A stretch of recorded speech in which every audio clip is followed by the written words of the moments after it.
¿Cómo están todos? Hoy les traigo a Milei, el fenómeno político en Argentina.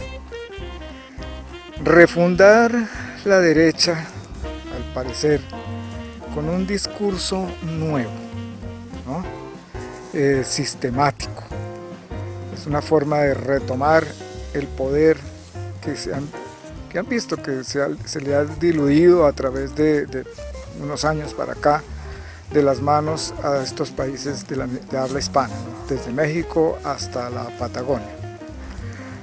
Y es más o menos algo replicado como cuando vemos las películas, lo que llamamos los enlatados norteamericanos, que son las películas que comúnmente vemos.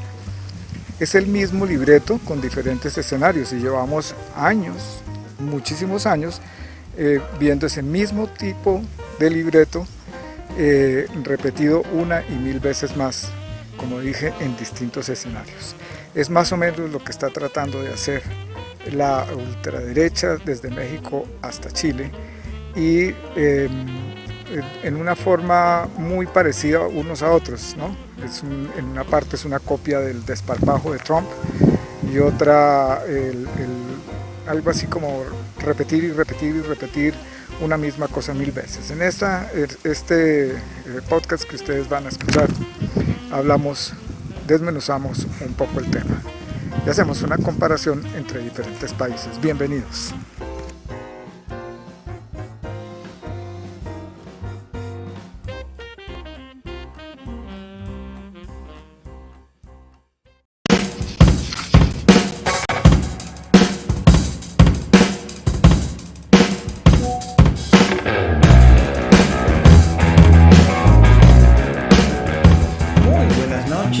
Reciban todos ustedes un saludo muy especial.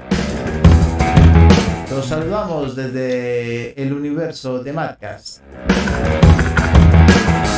Hoy reunidos como siempre para hablar un poco sobre la actualidad mundial, internacional, todo lo que está pasando con la actualidad política, económica y social. Porque si usted de pronto siente que está caminando en la calle y, pues no sé, de esas cosas que pasan, siente que alguien lo observa, ¿verdad? Siente que alguien está detrás suyo.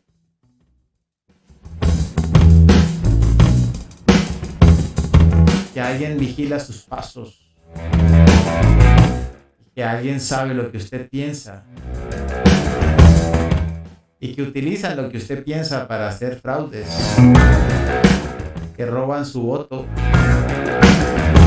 y que está metido dentro de una hegemonía que se escuda detrás de la inclusión.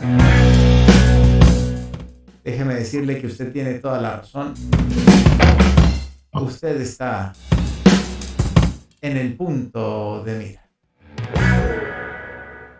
Y para tales efectos de recorrer estos caminos y estar pendientes de a dónde va la bala de la opinión, pues le damos la bienvenida como siempre a nuestro queridísimo y siempre rejuvenecido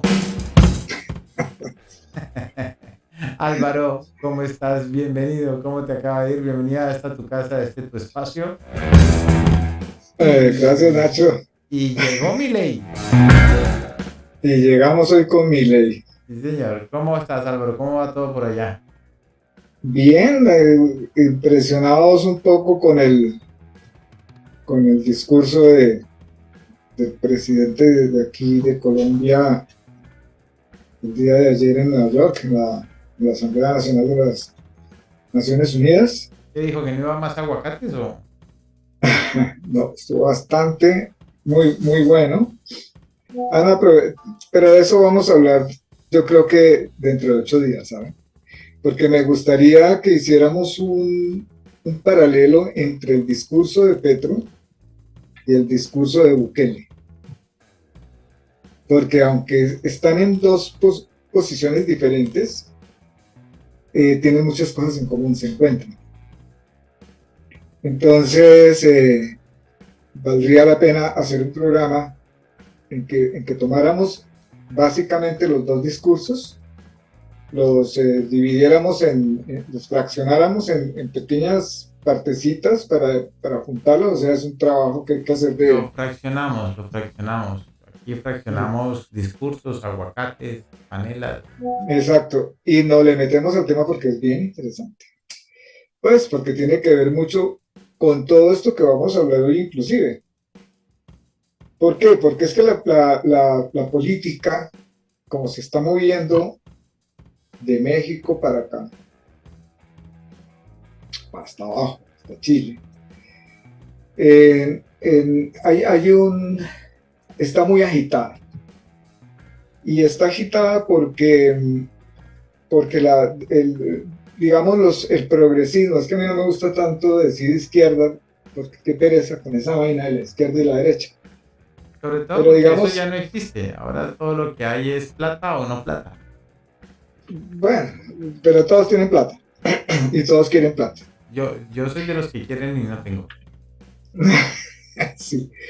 Entonces, digamos, con AMLO, que está próximo a terminar su mandato.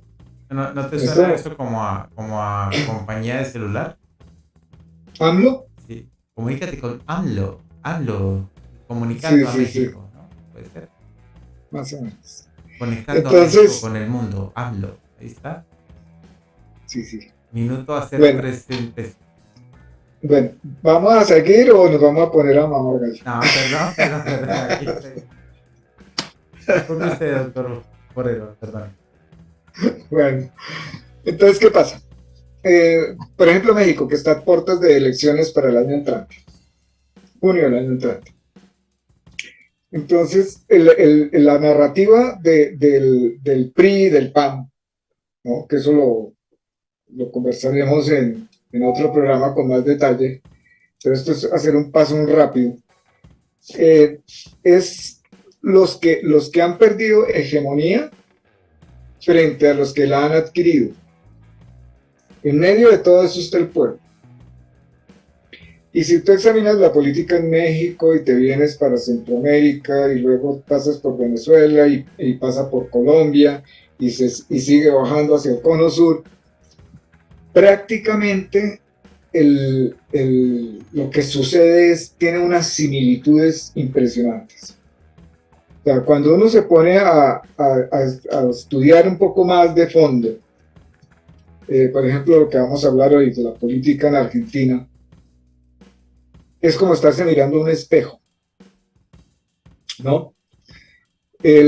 Nosotros estamos en este momento en Colombia en un punto de inflexión que viene, digamos, por primera vez, es tan grande el revanchismo digamos, de la población después de todos los problemas que hubo después del COVID, o sea, del estallido social en Colombia. Ese fue, digamos, como el campanazo que tocó, que uno podría decir, tocó al final del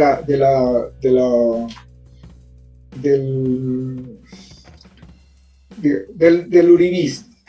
Es que no me gusta mencionarlo porque eso es como mencionar el diablo, pero digamos el uribismo. ¿Qué pasa? Si lo nombramos 3 veces aparece. Sí, entonces eso se ha convertido en una narrativa y en una ideología vacía, aquí en Colombia, ¿no? ¿Vacía en qué sentido? Si tú vas a buscar, cuando ellos hablan del castrochavismo, dos muertos, porque ni Castro ni Chávez vive. Entonces... No, tres muertos. ¿Cuál es el otro? El socialismo. No hablemos de socialismo, que el socialismo es muy mal entendido. Castrochavismo, ¿ya? Entonces, esa es la narrativa de la ultraderecha con otras narrativas aunadas a eso que no tienen, digamos, un sustento ideológico, ni siquiera un sustento ideológico, ¿no? Que usted le pregunta a uno de estos, a cualquiera en la calle, que se sienta uribista, que son peores todavía, y le dice, oiga, dígame una cosa, usted me puede definir qué es el castrochavismo, no sabe. ¿Por qué? Porque no ha habido, ni siquiera se ha tomado el trabajo de montar una ideología en base a eso.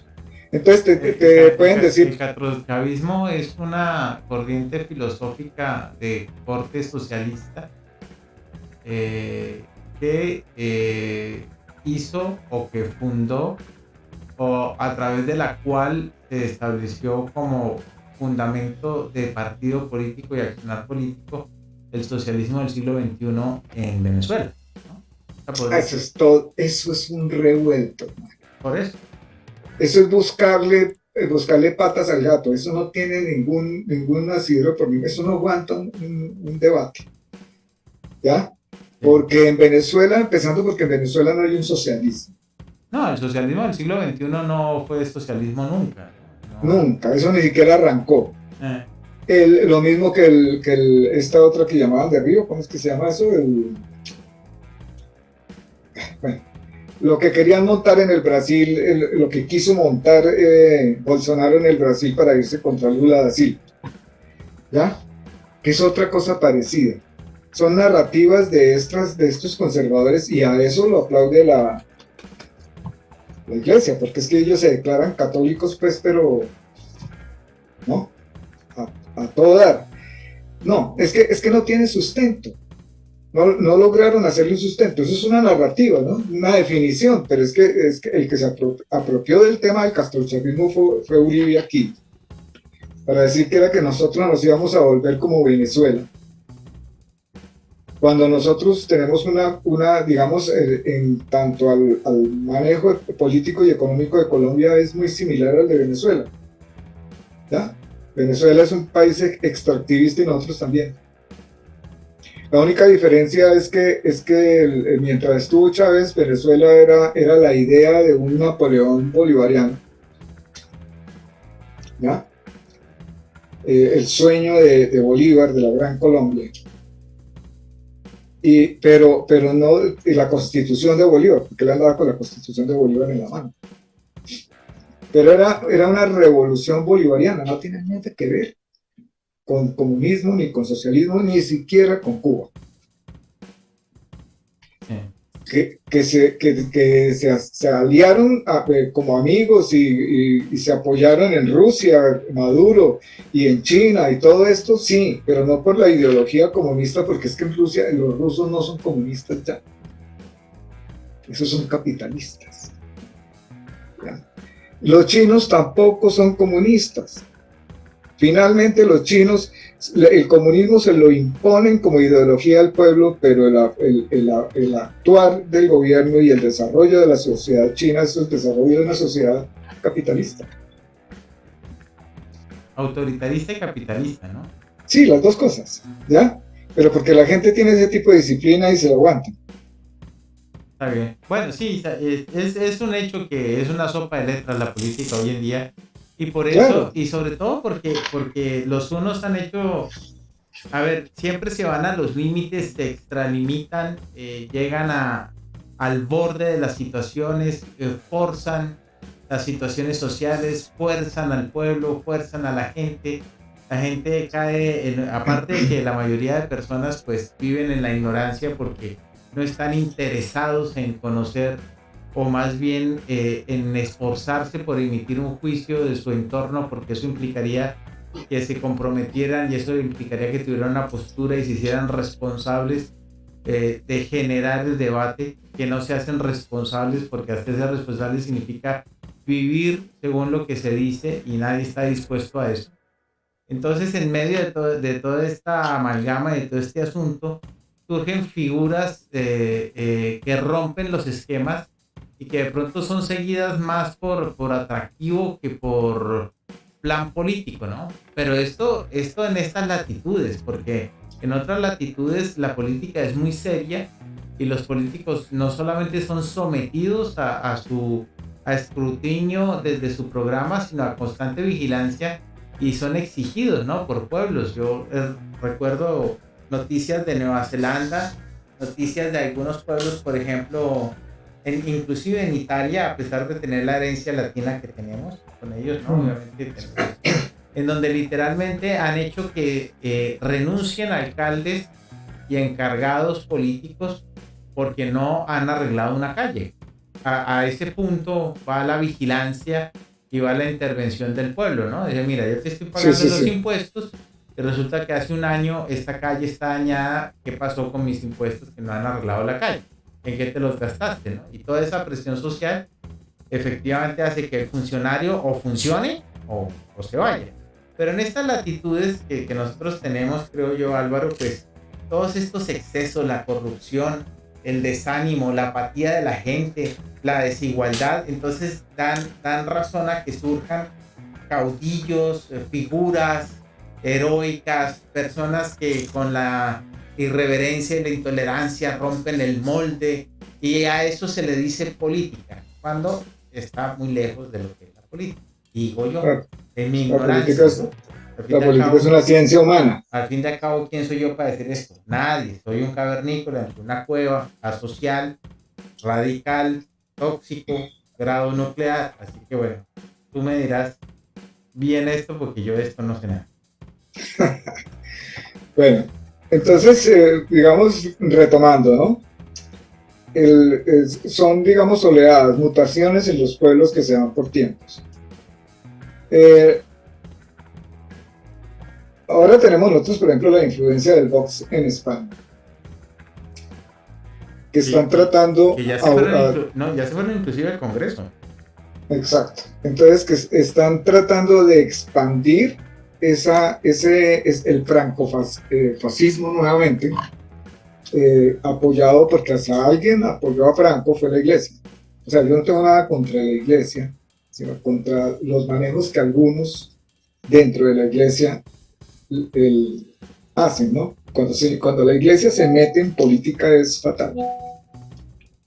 Por eso una de las cosas que a mí me pareció muy buena fue haber echado al traste los concordatos y haber separado el Estado de la iglesia, porque no funciona así, ¿no? Se convierte en excluyente. Entonces, que cada cual tenga su libertad, digamos, de escoger lo que quiera tener por ideología y pensar, o estudiar o ser, sin que otro se lo imponga por la fuerza, ni por el miedo, ni por la coerción. Entonces, si uno se mira hacia el país del norte, donde se supone que la justicia es inmaculada, ¿no? El país de la democracia, el país de las oportunidades, el gran país del norte, el sueño americano. Es posible que un tipo con 20 y pico de investigaciones y con imputación pueda presentarse a la presidencia y ganar la presidencia, ¿no? Entonces, a mí eso porque yo no estaba enterado de eso. Cuando me di cuenta de eso dije, Dios, uno siempre espera cuando extraditan de aquí ciertos galanes de bandidos famosos, uno dice, bueno, allá por lo menos, aquí los meten en una cárcel y viven a sus anchas, mejor que afuera, y siguen manejando sus negocios. Allá los ponen en custodia, como debe ser, y la justicia norteamericana, piensa uno, ¿no? Se aplica con una rectitud. Pero si uno se va a poner a mirar en el fondo de las cosas, ¿dónde están los capturados capos norteamericanos? ¿Quién habla de ellos? ¿O es que no hay gringos norteamericanos que sean capos en Estados Unidos? No, toda la maldad es latinoamericana. Exacto. Entonces y se vienen bajando, llegan a México, y en México se encuentra uno con otra cantidad de cosas terribles que están sucediendo en ese país. O sea, si bien este hombre en los 6 años que lleva de gobierno ha hecho cosas muy buenas por el país, hay una pugna por recuperar la hegemonía y otra el brazo armado, digámoslo así, de las mafias en México son extremadamente brutales, ¿no? Hay otra mafia de las inmigraciones que manejan millones de dólares de gente humilde, muy pobre, que tiene un sueño. llegar a Estados Unidos como se debe llegar. Y después tenemos otro programa que organizar para volver nuevamente sobre el tema de cómo Estados Unidos se está carcomiendo por dentro en su sociedad. Ahora, si tomamos estos países hacia acá, hacia este lado nuestro, nos encontramos con fenómenos también muy complicados digamos, de establecer. ¿Por qué? Porque el Andes, me estaba escuchando, ¿no? Sí, aquí estoy, embelesado, como siempre. Bueno. Porque es que hay unas narrativas que se han montado digamos, en lo que, digamos, podríamos dividir el conservatismo del progresismo. Y el progresismo podríamos verlo como liberal. Digamos, para tener dos facciones, ¿no? A una explosión de partidos y de movimientos. Y ellos, la narrativa de ese conservatismo, que es lo que llaman derecha y ultraderecha, o sea, cuando es derecha es, digamos, simple, centro derecha, más bien un poquito más tibios, y la ultraderecha son radicales. Ellos vienen manejando unas narrativas de eslogans. Tienen a su cargo, y eso está pasando en Argentina, tienen de su lado todos los poderes económicos y los grandes medios de comunicación les pertenecen a ellos. Y a través de los grandes medios de comunicación es que han ido vendiendo la narrativa muy al estilo de Goebbels. ¿Ya? Por ejemplo, con eso del castrochavismo. Puede que usted le pregunte a un intelectual uribista aquí en Colombia por el castrochavismo, y el tipo le haga toda una narrativa y sea capaz de ser dialéctico con el asunto. Y uno puede decir, de pronto. Pero si usted se lo pregunta a una persona de común, ¿qué es el castrochavismo? No tiene ni la menor idea. Es que el castrochavismo es que no queremos convertirnos como en Venezuela. ¿Y qué es convertirnos como en Venezuela? No, una dictadura socialista. ¿Qué es socialismo? No tienen ni idea. ¿Ya? O comunismo. No, comunismo nunca ha habido en el mundo. Jamás.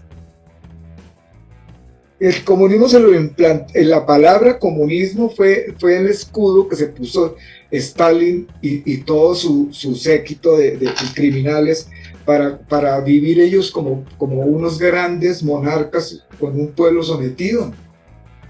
Pero era comunismo en realidad, no lo era.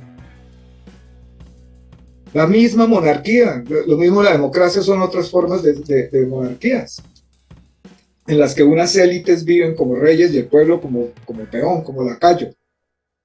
Ahora, ¿qué van sucediendo en los cambios? Por ejemplo, en tiempos de la Segunda Guerra Mundial, ¿qué fue lo que catapultó el discurso de Hitler? Si no fue la claudicación de la Primera Guerra Mundial de Alemania y la crisis económica que tenían en ese momento, y el tipo supo entrarle a los oídos de los alemanes con el discurso de lo que ellos querían oír y arengarles mediante la euforia una cantidad de tips, ¿no? Que la gente pudiera recordar y asociar siempre. Entonces, si se habla de progresismo en Colombia, lo asocian inmediatamente el que no se preocupa por discurrir un poco. Le dice usted castrochavismo, si usted le dijera a la persona, contésteme con una palabra lo que yo le diga, una sola. Usted le dice castrochavismo, socialismo o comunismo. ¿Ya? ¿Dónde está el fondo de esa narrativa? No está. Pero como el asunto de nosotros de hoy es nada más y nada menos que Milei. Sí, pero algún comentario nomás ahí al respecto, y es que esa jugada tipo goebbelsiana de los medios, pues también la han usado al otro lado, ¿no? Yo creo que tanto una facción como la otra se la pasan claro. En eso, ¿no? Sí, es generarle al pueblo asociaciones. Es que mira, es que hay una cosa muy sencilla de entender. Y cualquiera lo puede entender si ponemos este ejemplo de las redes sociales, por ejemplo. Que ya lo hemos hablado en otro programa, pero bueno, volvamos unos segunditos en el punto. Cuando usted toma un teléfono en su mano y se mete, por ejemplo, a Facebook o a Twitter. Es que a mí Twitter no me gusta porque Twitter es una cloaca. Pero digamos Facebook, ¿ya? Y usted comienza para arriba, para arriba, para arriba, para arriba, pasar, y de pronto se detiene en el meme, o se detiene en la pegatina, ¿ya? O en el cartelito que pusieron con un letrero, lee el cartelito y si aquí hay un escrito, rara vez pasa usted a ese contexto. Y usted piensa y opinas en base a eso. Y si te están metiendo constantemente, que eso es lo que hace el marketing, te están disparando tips que usted pueda asociar, entonces usted ya no necesita ni siquiera detenerse, sino ya sabe de qué se trata y sigue. ¿Ya? Entonces no hay una preocupación del gran conglomerado por entrar en los diferentes contextos y muchísimo menos por enterarse o por buscar fuentes. Entonces cualquier fake news, cualquier mentira, lo que reproducen los famosos bots que hablábamos el otro día con Francisco, es una repetidera constante. Entonces todo eso va calando en el pueblo una, digamos, como, a ver, una asociación, van asociando ciertas cosas y en esas cosas los pueden ir moviendo ¿a qué? A las diferentes corrales políticos, ¿no? Lo que ellos llaman maquinarias. Si comparamos digamos esto, lo que está sucediendo en Argentina en este momento, con el fenómeno Milei, con lo que pasó en Colombia en las elecciones pasadas y con lo que pasó con Hitler, es muy parecido. ¿Por qué? Porque todos los sistemas van sufriendo desgastes. Por ejemplo, ahorita México está a la salida de 6 años de AMLO y digamos, de un gobierno progresista, y están, digamos, muy frescos en ella. Sería muy fácil que México continuara con otro candidato progresista, más o menos, o por lo menos por otros 6 años, digamos, seguir avanzando en lo que este AMLO ha querido hacer, porque a AMLO también le ha tocado luchar, como aquí en Colombia Petro, con una jauría de lobos que no quieren soltar el poder por ningún motivo, porque vienen comiendo de él hace mucho tiempo. Si nos bajamos para Colombia, nos encontramos con que cómo veníamos nosotros, de tumbo en tumbo. La única forma como que encontraron los ultraconservadores de atajar el progresismo, el liberalismo en Colombia, fue comenzar a asesinar candidatos, desde Jorge Eliezer Gaitán en adelante, ¿ya? Para irlos y líderes sociales. Entonces se inventaron esa guerra que les convenía, que ha durado tantos años en Colombia, porque y una guerra degenerativa. Entonces, ¿qué sucede? Si vamos saltando cuando se tenía que saltar de Uribe, ¿no? El segundo periodo de Uribe, el final del segundo periodo de Uribe, ya tenía cierto desgaste, pero todavía seguía siendo un héroe nacional porque el país no se había enterado de tantas cosas. Toma la presidencia Santos, inicia el proceso de La Habana con las FARC, ¿no? Suponiendo que tenía una guerrilla debilitada, ya no de la forma como lo hizo Pastrana, el gobierno inmediatamente anterior de Uribe. Y durante esos 6 años, 8 años de Santos, logra una continuidad de políticas al punto que para la segunda campaña de la reelección de Santos se enfrentaba a un hombre, digamos, de centro derecha, no progresista, muy centro derecha, un hombre honesto como Antanas Mockus, el profesor. Y fue tan fuerte la campaña que pudo más la astucia del engaño, de la trama, de los tips de Santos frente a la honestidad del discurso de Mockus. Eso fue lo que lo mató. O sea, si Mockus hubiera sido bien sagaz en mentir, la gente había ganado la presidencia en el 2010. Entonces, ¿qué sucede después? Gana nuevamente Santos, cuando ya le toca enfrentarse a Santos con el uribismo, y después de 4 años del uribismo estar bombardeando a Santos por el proceso de paz de Uribe, haberlo convertido en su enemigo número 1 y el blanco de todos sus ataques por Twitter, ¿no? Entonces, ya viene este hombre a enfrentarse con el candidato uribista, y todas las fuerzas políticas digamos, de la izquierda, del progresismo, votamos porque yo fui uno de esos. Yo nunca me tragué a Santos, pero fui y metí el dedo allá y después me di con un martillo en el dedo. Votamos por Santos por defender el proceso de La Habana, para que el uribismo no lo hiciera trizas. Sin embargo, durante el gobierno de Santos lograron venderle la narrativa al pueblo de votar, que Santos pensó, ¿no?, que tenía un gran apoyo popular y que digamos, rubricar los acuerdos de La Habana podría hacerlos a través de un referendo, de un apoyo popular grandísimo, para que eso tuviera la fuerza, pues, del pueblo. Que lograra, digamos, una presión muy fuerte sobre la guerrilla para que esos mismos acuerdos tuvieran solidez.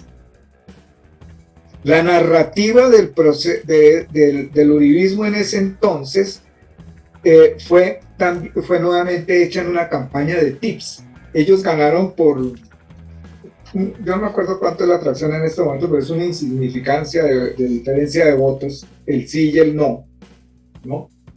Entonces se levantaron sobre el discurso de que ellos habían ganado, pero que Santos no les cumplió, porque Santos, ellos, digamos, ganaron porque hubo un poquitico más de votos por el no, pero Santos finalmente les hizo pistola. Pero si uno va a mirar la narrativa que usó el uribismo para que la gente votara por el no, eso se puede tipificar como un constreñimiento al elector o un fraude. ¿Por qué? Por ejemplo. Pero, Álvaro. Sí. Milei. Es que estamos hablando de Milei. Más o menos por ahí. Está bien. ¿Sí me entiendes? Entonces, es para que entendamos contextos, es lo que yo quiero, para que entendamos cómo es que somos tan similares. Okay. Y cómo es que el pueblo se traga las cosas enteras. Entonces, vamos otra vez. ¿Cuál es el contexto que le vende el uribismo para que la gente votara por el no? Hacen una campaña que la hizo el mismo presidente de la campaña, el que dirigía la campaña.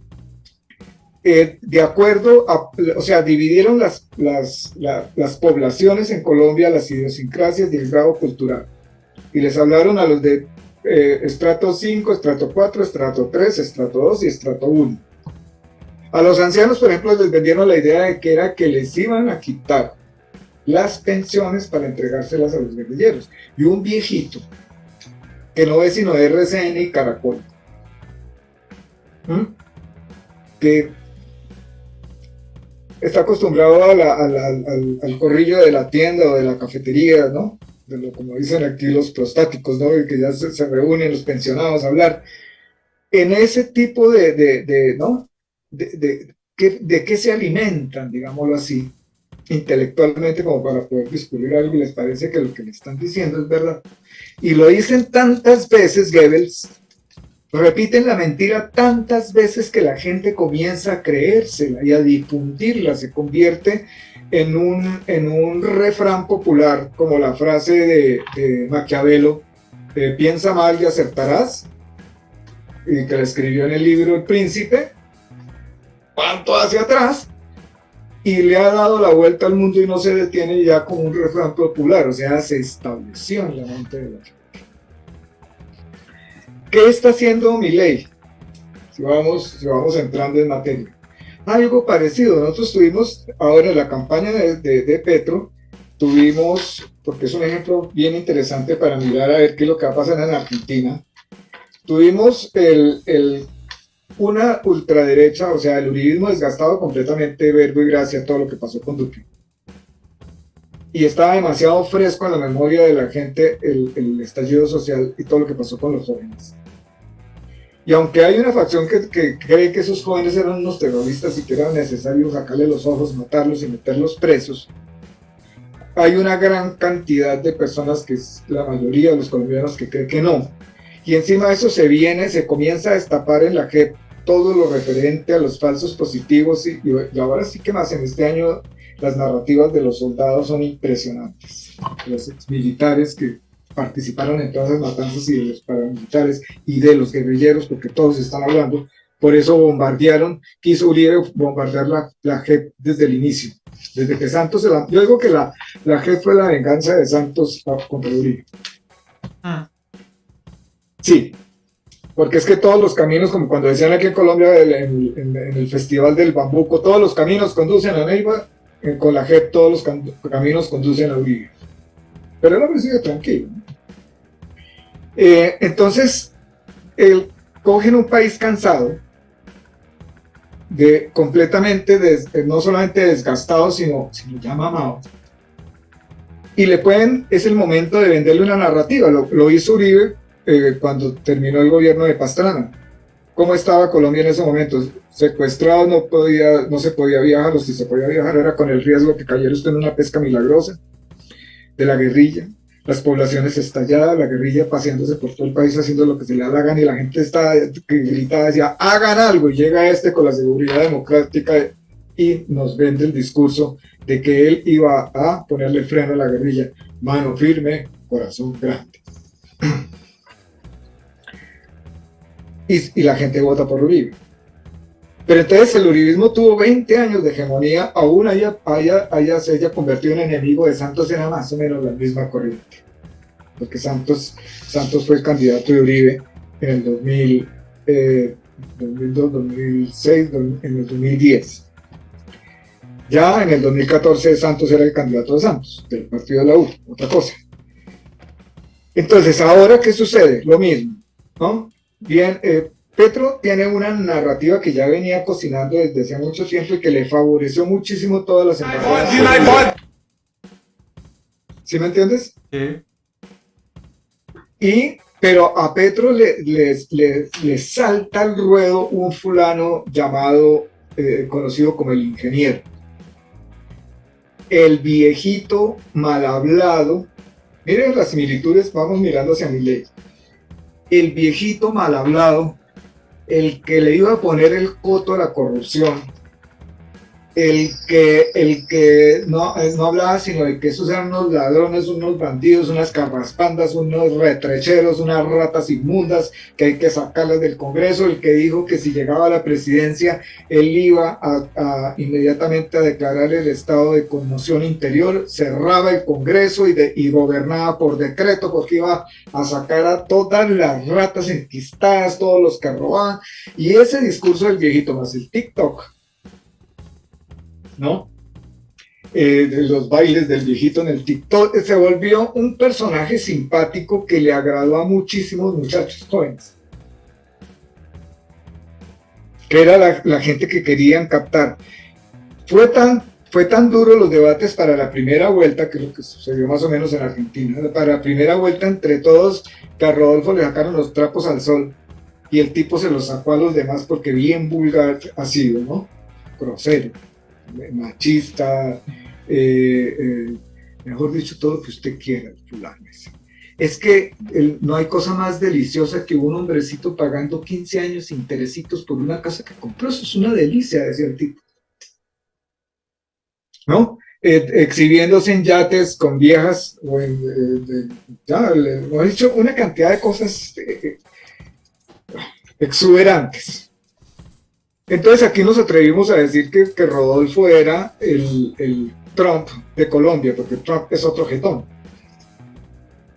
que enfrenta a las cortes, que hace lo que se le da la gana, que es desparpajado, que dice lo que quiere, que insulta al que quiere. Y si seguimos bajando y bajamos hasta Argentina ahorita y vemos a Milei, ¿qué figura está dando ese tipo? Yo creo que Milei cuando se pone pijama y se acuesta se quita como 20 caretas, porque el hombre es todo un comediante, es un personaje para vender una imagen.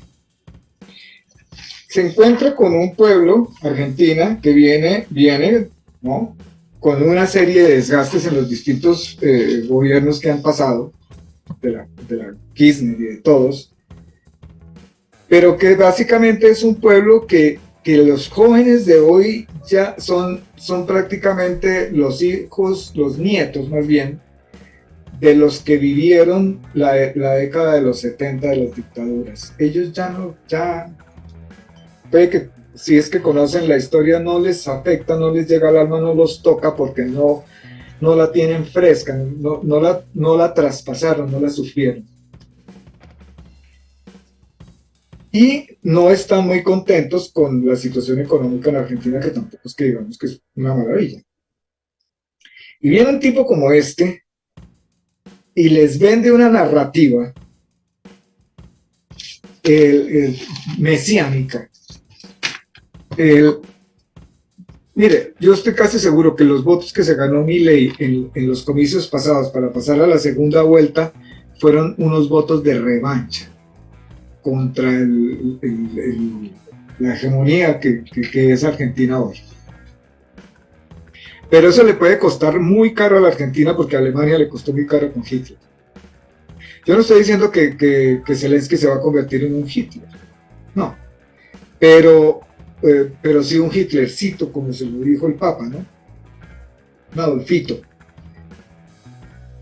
Porque es un hombre que está manejando esa narrativa de los tips para conquistar a la gente y vulgarizando el proceso. Es que mire, escuchaba yo en estos días unos periodistas hablando sobre el derecho a insultar, ¿no?, frente al trato respetuoso que nos debemos todos. Entonces decía uno de ellos, abogado también, que el insulto se convierte en un delito de injuria cuando el insulto afecta a la otra persona. O sea, si la otra persona, si usted me dice a mí castrochavista, y a mí me resbala, no pasa nada, ahí no hay ninguna injuria. Pero si yo me siento mal, me siento ofendido y eso me hace compungirme, en ese momento, eso que usted me dijo se convierte en una injuria y es un delito penal. Y si no es cierto, es una calumnia. ¿Ya? Entonces, esa locura de este hombre, de esa forma de hablar, de expresarse, de arengar, está gustándole al pueblo argentino tanto como casi nos tenemos a Rodolfo de presidente en Colombia. En este momento Rodolfo está inhabilitado, que se quiso presentar a la gobernación de Santander y lo inhabilitaron por los procesos, por corrupción. El que decía que iba a luchar contra la corrupción está inmerso en procesos de corrupción durante la alcaldía y la gobernación de Santander cuando él ejerció. Tipo es millonario, ¿no? De toda la plata que usted quiera, pero de ese tamaño. Entonces yo no sé, Nacho, ¿usted qué piensa de Milei? Bueno, no sé si lo podamos comparar con Rodolfo del todo, porque pues Milei tiene otra formación, ¿no? Sí, claro. Tiene otro norte profesional, entonces no sé si eso ya hace que sí, Milei es un abogado y Rodolfo es un ingeniero. No, el Papa, sí, lo voy a decir de frente. Entonces no sé si se pueda comparar. No, lo que yo estoy haciendo de comparación es los efectos, no la persona, ¿no? Son distintos. No la persona, sino el efecto de una personalidad explosiva como la de Trump, explosiva como la de Rodolfo y explosiva como la de Milei, llega a la población. ¿Ya? Son tres personas completamente diferentes, los tres, no se pueden comparar, porque tienen cosas que tienen abismos de distancias, abismos de diferencias, perdón. Pero la narrativa, ¿no?, la presentación, la careta que se visten estos tres, Tanto que a Milei le dicen el Trump de Argentina. Yo creo que el tipo se debe sentir halagado con eso, ¿no? Bueno, pues es que los argentinos tienen, es que también el pueblo demanda, eh, el pueblo demanda lo que recibe, ¿no? Ujú.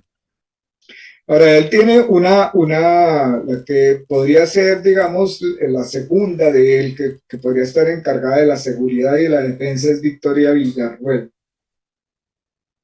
ultra conservadora, de padre militar, de abuelo de la época de Videla, de tío a cargo de la retención clandestina del Vesubio en los años 70. Una maravilla, ¿no? La que ha promocionado un libro que se llama, creo que lo escribió ella, que se llama Los Otros Muertos, que es una contranarrativa al discurso que ha venido manejando la Argentina durante tanto tiempo de los muertos de la dictadura. Mm. Sí, lo que pasa es que la realidad de Argentina ahora, pues es una irrealidad, ¿no? Una inflación del Sí. más del 500%, esto es irreal. Una gente que sigue viviendo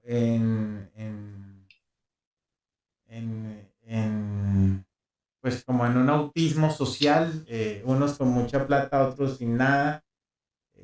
Eso es una sociedad que está acostumbrada a romperse y volverse a armar, y volverse a romper y volverse a armar, amantes del dólar.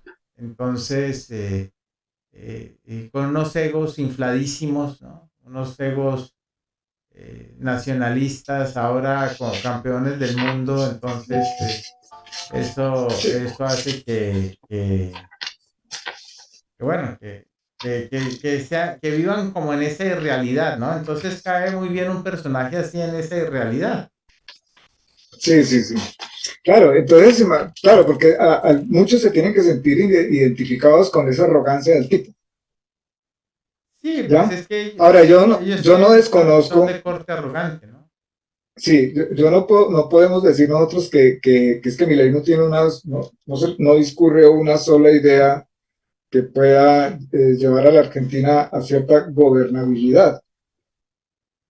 Sobre todo Eso no, dice algo que es muy curioso, y es que el plan de él es para volver a Argentina una potencia en 25 años o en 35 años y recuperarla en ese tiempo. Entonces, eso sí es demagógico, porque el tipo no sabe si eso va a ser posible, porque es que el mundo, Argentina no es una isla en el centro del Pacífico.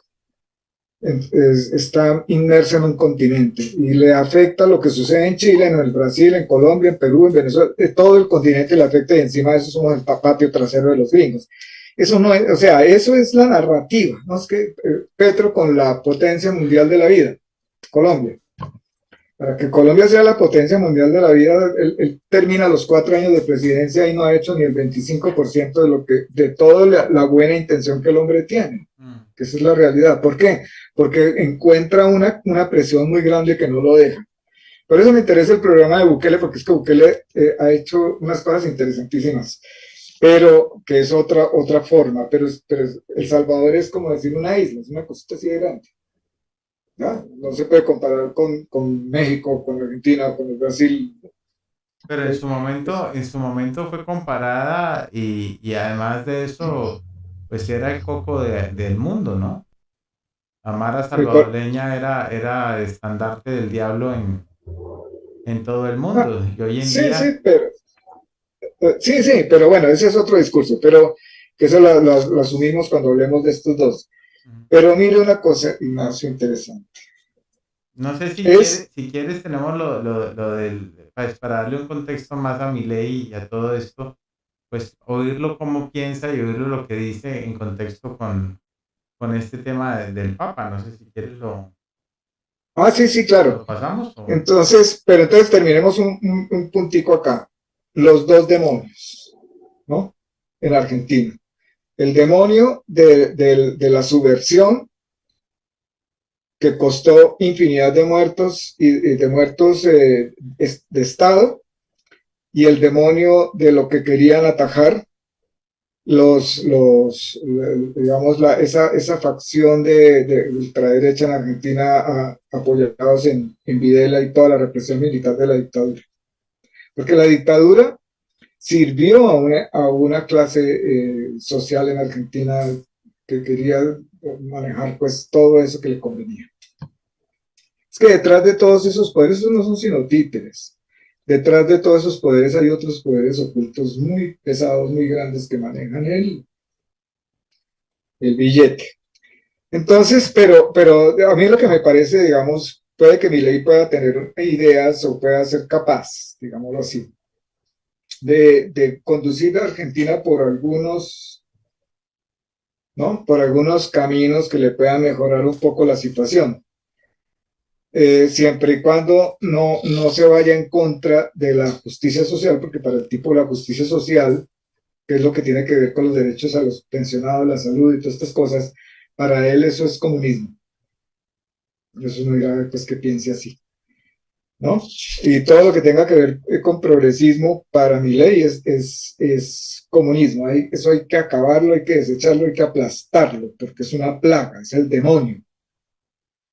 Entonces, ese tipo de narrativa es la que es peligrosa introducirla dentro de la juventud, o sea, las generaciones que ya no están afectados por todos los sucesos de la década de los 70, los muchachos de hoy de argentinos, y meterlos a una juventud que es contestataria 100%, ¿no? Porque a mí me tocó la contestación de la época del hipismo de los años 60, 70. Los muchachos de hoy son contestatarios, pero no tienen ideología. La ideología de ellos en las mujeres es el feminismo y en los muchachos es el reggaetón, ¿no? Entonces, ¿el qué? Y ni eso. Y ni eso.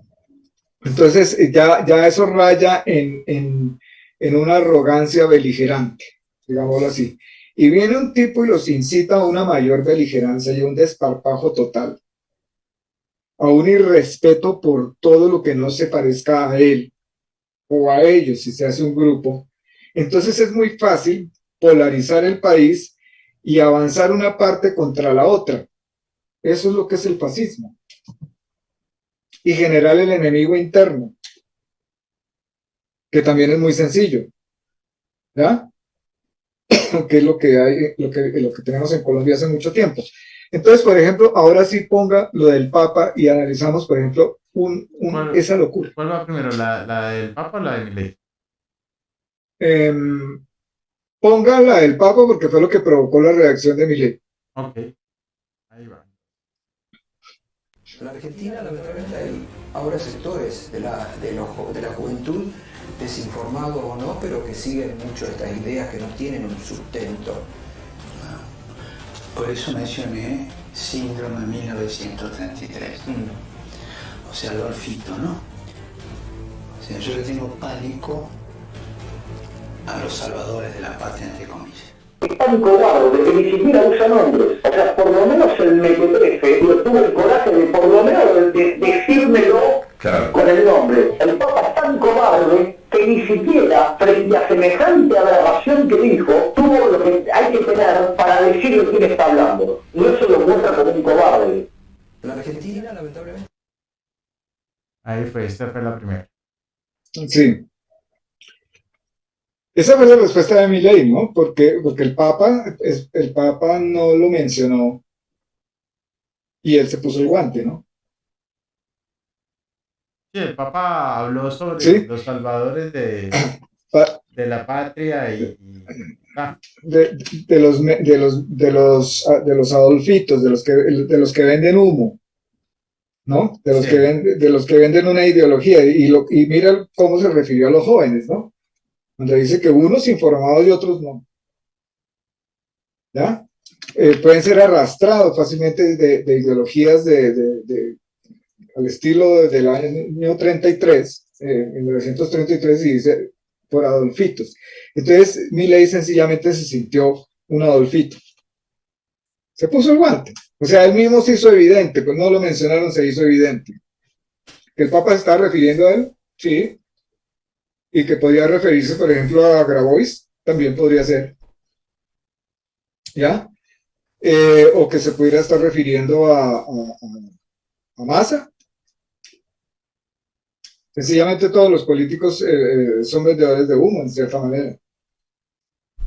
Y la población en general, especialmente los jóvenes, no están muy interesados en el tema, ni en la historia, ni en la política, porque tienen otros intereses. Es que hay demasiado ruido alrededor de ellos, que no los deja, que los pone en un mundo como inmersos en ellos, ¿no? Lo único que falta es que terminen los muchachos saliendo a la calle con las gafas esas de inteligencia artificial, virtual, Sí. ¿no? Y viviendo una vida completamente ya no material, ¿no? Se pueden sentar y convertirse en un bojote de carne en un lugar conectados a un computador, que por ahí tienen todo. Otro mundo. Se fabrican el mundo. Entonces, y tú los vas a oír y mantienen con los audífonos en los oídos oyendo reggaetón. Sí, yo creo que hay una escasa porción de la juventud que se preocupa por estos temas y que interviene en estos temas y también han sido jalados por lo mismo, ¿no? adoctrinamientos, pero lo que yo veo es que hay una apatía generalizada, ¿no? No les interesa quién va a gobernar, ni quién esto, ni quién lo otro. Yo llegué... Ahora, mira hasta dónde escala. Ponga la segunda parte, Aquí va. Cuando Milei llama al Papa, como le dijo. Y ahora este es el primero que tuvimos era en un fragmento que nos saca de Roma 14-18 de una entrevista. Uh-huh. Y este otro que tenemos es de una entrevista con Viviana Canoso, Uh-huh. y es tractado de la República. No, no. El Papa, sí, lo voy a decir de frente, es el representante del maligno en la tierra, ocupando el trono de la casa de Dios. ¿Vos sabías que el Papa impulsa el comunismo con todos los desastres que causó? Y eso va contra las propias sagradas escrituras. Anda. ¿Puedo dejar de preguntarte si no es mucho lo del Papa? No, no. El Papa, sí, lo voy a decir de frente, es el representante del maligno en la tierra, ocupando el trono de la casa de Dios. A ver, bueno. Ahí está. Estas fueron las... Comencemos por una cosa, ¿no? El Papa y Roma, la Iglesia, es un Estado. Si no lo miramos de forma espiritual, digámoslo así, y lo miramos humanamente hablando, es un jefe de Estado. Que merece todo el respeto, porque ningún otro gobernante en el mundo jamás se ha referido al Papa en esos términos. Y este no es un gobernante, apenas es un candidato. Se une a Agustín Laje, que es un argentino que es antipapa 100% y ha engordado su canal en YouTube a punta de hablar bestialidades contra el Papa. Laje, ¿no? Y con esa narrativa, ¿no?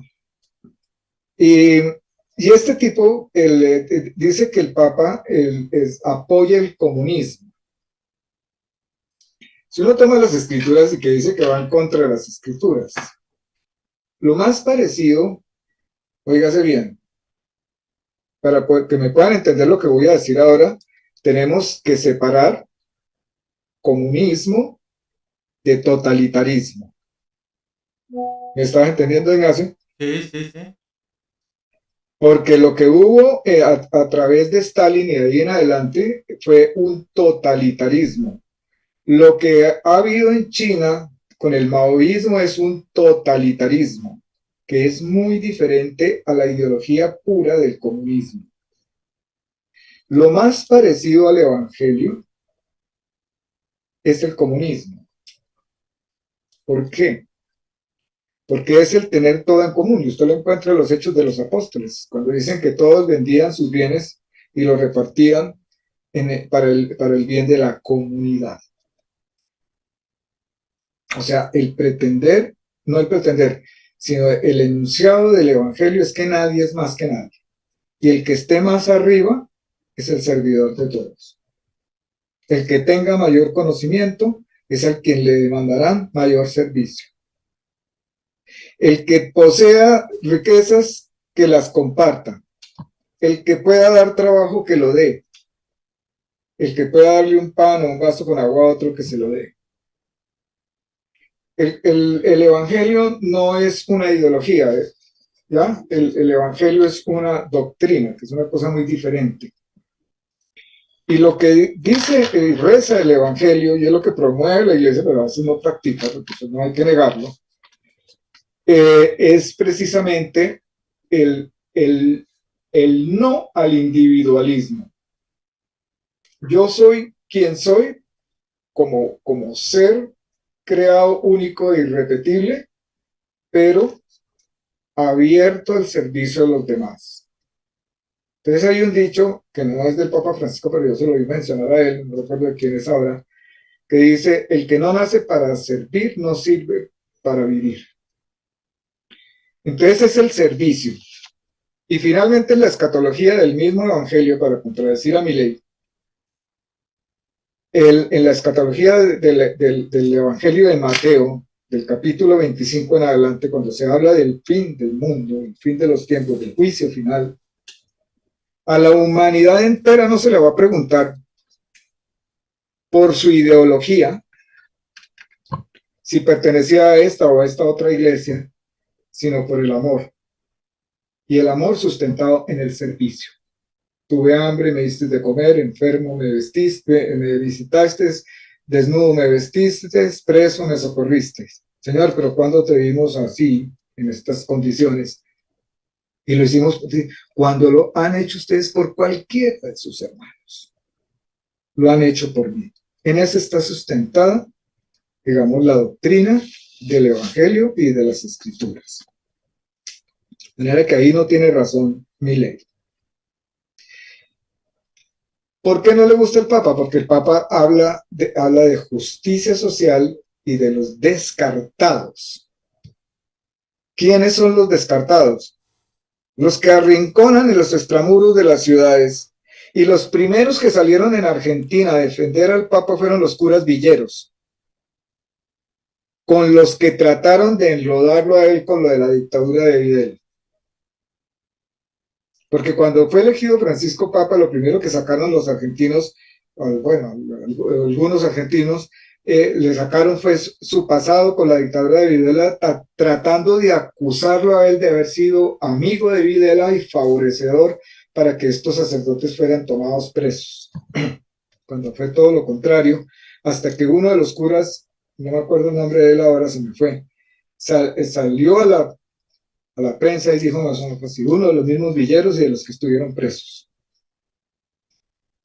Entonces, si Francisco habla del descarte, ¿qué es el descarte? Es ustedes no sirven, hay facciones de la humanidad que no sirven. Milei es una especie de, es un estúpido para mí, en pocas palabras, en ese sentido.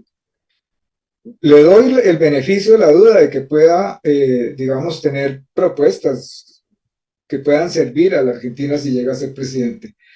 Pero de continuar con esa arrogancia y con esa beligerancia, va a terminar dividiendo al país, partiéndolo en dos y lanzando una facción beligerante bruta sobre otra, para ver cómo los exterminan.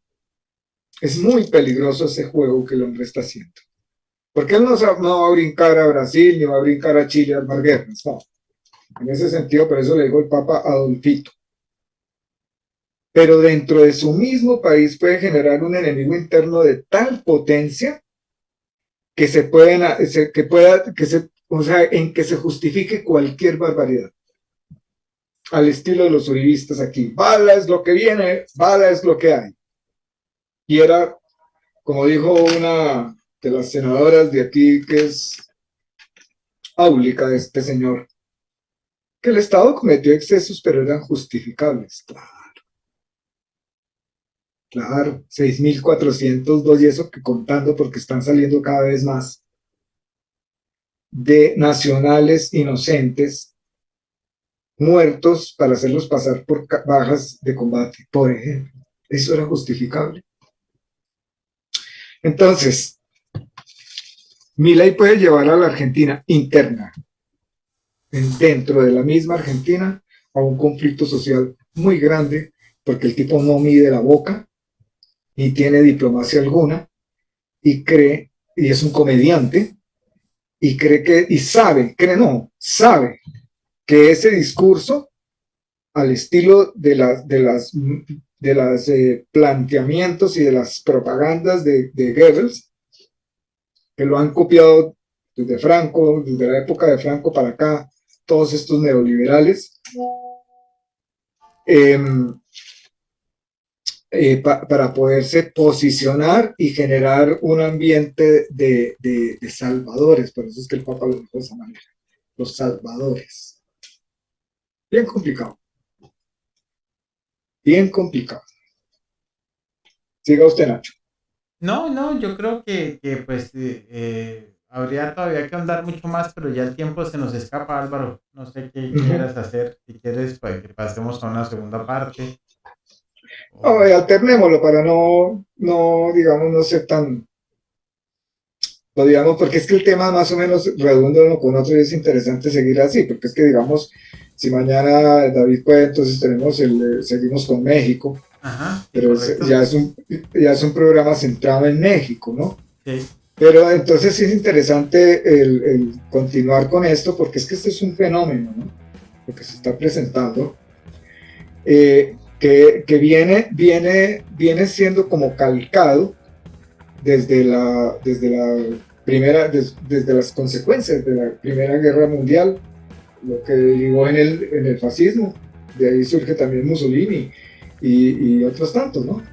Entonces, pero en Latinoamérica, como te estaba diciendo, no hay el peligro de que surja un Hitler que quiera empezar a invadir todos los países de Latinoamérica. Eso no va a suceder. Pero sí esas guerras internas que son muy peligrosas. Y es un fenómeno calcado, primero, del olvido de la historia, porque la juventud, vuelvo y te digo, la juventud de este momento en Argentina no son los hijos directos de los que vivieron la dictadura de Videla en los años 70. Es otra generación que ya escuchan la historia, saben que pasó algo, pero no les afecta porque no les tocó las fibras. A los hijos de la primera generación sí. O sea, a los que la vivieron y a sus hijos les alcanzó a tocar las fibras, pero a estos otros muchachos no.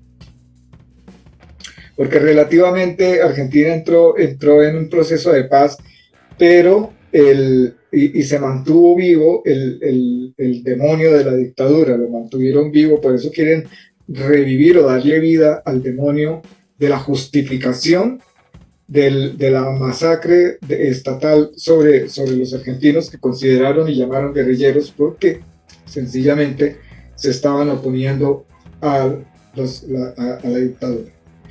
Entonces, o sea, convertirlos en terroristas, ese tipo de narrativa.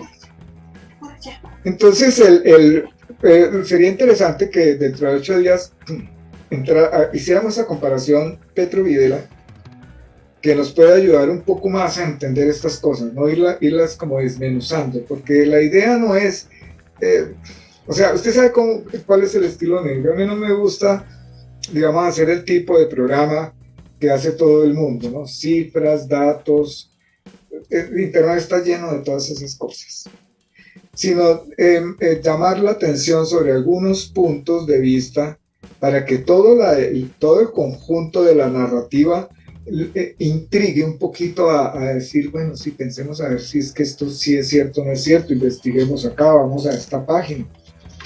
¿eh? Por ejemplo, una persona que escuche a este Milei decir que lo que el Papa va en contra de las Escrituras, pues su actitud no más va en contra de las Escrituras. No porque sea necesariamente contra el Papa, sino por la vulgaridad como se expresa. Entonces, y en un programa como esto le desbaratamos le armamos el contexto de lo que es realmente. Entonces lo puede interesar a pensar en que no todo lo que entra por acá, por aquí y a través de aquí es exactamente cierto. Y esa es una de las cosas que es importante. Ojalá mucha gente, los muchachos de hoy en día pensaran un poquito, se interesaran un poquito en la historia, porque uno de los fracasos y de las cosas más terribles que hay en los pueblos, que ha existido en los pueblos, es el no conocer la historia, repiten los mismos males. Con esto termino, Ignacio. Yo creo que este asunto de la democracia, Álvaro, y de la participación del pueblo en las decisiones de quiénes van a gobernar, debía modificarse y debía comenzar a ser un asunto pagado. Que a la gente le pagaran por votar. Que el Estado, en lugar de destinar subsidios a los partidos políticos para que puedan hacer sus campañas publicitarias, destinar ese dinero para pagarle a la gente para que vote, como si fuera un trabajo, pero eso condicionado y exigido a que la persona haga unos exámenes de criterio, unos exámenes de conocimiento, unos exámenes de sentido común, unos exámenes que demuestren que está capacitado para tomar decisiones y que además de eso lo obliguen a cuestionar esos planes y esos programas políticos. Pero eso ya sería antidemocrático, Ignacio. No, porque lo que sucede es que este asunto de la política y de la votación pues ha dejado de ser algo racional para convertirse, sobre todo en estas instancias, en estas latitudes, para convertirse en un asunto meramente emocional. Aquí, pues, por ejemplo, trayendo una cosa trivial al tema, en España en estos días estuvo de moda lo del beso de Rubiales con esta chica, la capitana Jenny Hermoso, no sé qué. Y entonces le preguntan a la gente en la calle, ¿usted qué piensa? ¿Usted piensa que eso fue abuso sexual? Y la gente dice, pues si lo dicen algo debe haber. Entonces esa misma postura es la postura que el pueblo, que la gente tiene para todo, ¿no? Pues si es candidato algo bueno hará. Pues si lo dice él, eso es así. No importa la burrada o la hegemonía o la mentira que le quieran, falta de total sentido común que le quieran meter, y la gente no piensa. Entonces, ¿hasta cuándo la gente que no piensa, que no actúa, que no razona, es la que va a tener el poder uno a uno con su voto de seguir eligiendo los derroteros pérfidos y corruptos de la política? En cambio, sí se cuestiona a quien tiene ese poder de votar y de elegir, se le cuestiona y se le exige que construya un criterio, que construya un pensamiento, y se le recompensa por eso. Pues yo creo que ahí sí la cosa cambiaría. Pero entonces el Estado como tal, mira la cuestión, ¿no? Que es las políticas públicas, o sea, lo público versus lo privado. Eso digamos, está sucediendo en este momento en México, y aquí en Colombia también, y en todas partes. O sea, esa tirantez. ¿Qué es lo público? Lo público es lo de todos. Entonces, ¿qué tiene que ser público primero que todo? La educación. ¿Para qué? Para que alcance a todos. Que haya educación privada, sí, claro. Al que lo quiera y lo pueda pagar. Pero que la educación pública tenga la misma calidad de la educación privada, sí, para que las oportunidades sean iguales. Entonces, para que sea posible lo que tú estás diciendo, por ejemplo, y no sea, digamos, una especie digamos, como una especie de dictadura, ¿no? O de exclusión o de segregación. Por ejemplo, en Colombia hasta el año 53 la mujer no podía votar porque la consideraban no pensante, no era apta, era cosificada, era parte del fasto del hombre. Entonces la mujer no podía votar y viene Rojas Pinilla y dice, sí, la mujer puede votar. ¿Ya? ¿Por qué? Porque tiene capacidad de discurrir, de discernir y además tiene derechos. Entonces, el pensar que eso se puede hacer, se podría llegar allá mediante un proceso de educación. Porque una persona que no tenga un buen proceso de educación, vuelvo y digo, ¿no? Nadie es ignorante porque alguna sabiduría tiene, pero no tiene la capacidad de discurrir de esa forma, o sea, de la forma de para qué es y qué significa un voto, porque de todas maneras, para poder tomar una decisión tendría que escuchar propuestas, y al escuchar propuestas tendría que tener la capacidad de discernir entre una y otra. Pero yo creo que lo primero que hay que hacer es una reforma política en todos estos países donde una persona que esté inmersa al menos en una investigación no pueda participar de elección popular. Porque es que es increíble. Empecemos por Trump, 20 y pico de investigaciones y doblemente imputado por algo tan grave como la toma del Capitolio, de instigar la toma del Capitolio e irse contra los resultados de los comicios que ganó Biden, y se está presentando como presidente y puede ganar, y si lo meten preso, gana y es presidente de la cárcel. ¿Cómo así? Bueno, ¿Sí me entiendes? Sí, señor, pero bueno, eso me imagino que podemos discutirlo en otro episodio. Sí, claro. Porque vamos a seguir tratando de discernir, que es lo más interesante. Sí, señor. Bueno, pues entonces creo que la cita está establecida para seguir con estos temas en el próximo punto de mira. Sí. Y no sé si quieras decir algo ya para cerrar, Álvaro. No, pues lo que yo pienso es, que he pensado siempre, es que le regalemos espacios a la meditación, digamos así. No comamos entero lo que oímos y lo que vemos,